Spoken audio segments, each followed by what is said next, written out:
ഒരിക്കൽ വിശുദ്ധ ഫ്രാൻസിസ് അസീസിക്ക് ഒരു ദർശനമുണ്ടായി. അദ്ദേഹവും അദ്ദേഹത്തിന്റെ ആത്മീയ തനിയരും കൂടി ഒരു സോപാനത്തിന്റെ സമീപം നിൽക്കുന്നു.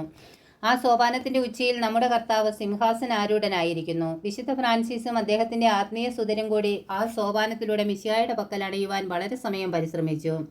എന്നാൽ അവർക്ക് സാധിച്ചില്ല. കുറെ കഴിഞ്ഞപ്പോൾ വിശുദ്ധ ഫ്രാൻസിസ് വേറൊരു സോപാനം ദർശിക്കുന്നു. അതിന്റെ ഏറ്റവും മുകളിൽ പരിശുദ്ധ കന്യക വേറൊരു സിംഹാസനത്തിൽ ഉപവിഷ്ടയായിരിക്കുന്നതായി കണ്ടു. അതോടൊപ്പം ഒരശരീരി വാക്യവും ശ്രവിക്കുന്നു: ഫ്രാൻസിസെ, നിന്റെ പുത്രരെ എൻ്റെ അമ്മയുടെ സോപാനത്തിലേക്ക് നയിക്കുക. അതാണ് എൻ്റെ പക്കൽ വരുവാനുള്ള ഏറ്റവും സുഗമമായ മാർഗം.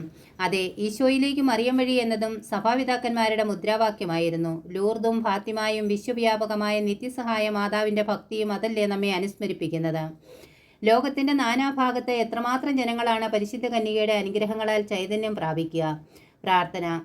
ദൈവമാതാവേ, അങ്ങ് സർവ്വവര പ്രസാദങ്ങളുടെയും മധ്യസ്ഥയാണെന്ന് ഞങ്ങൾക്കറിയാം. ഏകമധ്യസ്ഥനായ മിശിഹ കഴിഞ്ഞാൽ എല്ലാ അനുഗ്രഹങ്ങളും അങ്ങ് വഴിയാണ് ഞങ്ങൾ പ്രാപിക്കുന്നത്.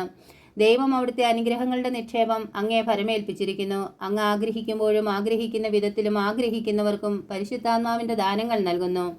ഞങ്ങളുടെ ആധ്യാത്മികവും ലൗകികവുമായ ആവശ്യങ്ങളിൽ ഞങ്ങളെ സഹായിക്കണമേ. ലോകസമാധാനം, പാപികളുടെ മാനസാന്തരം, ക്രൈസ്തവ ഐക്യം എന്നിവയ്ക്ക് ആവശ്യമായ അനുഗ്രഹങ്ങൾ ഞങ്ങളിൽ വർഷിക്കണമേ.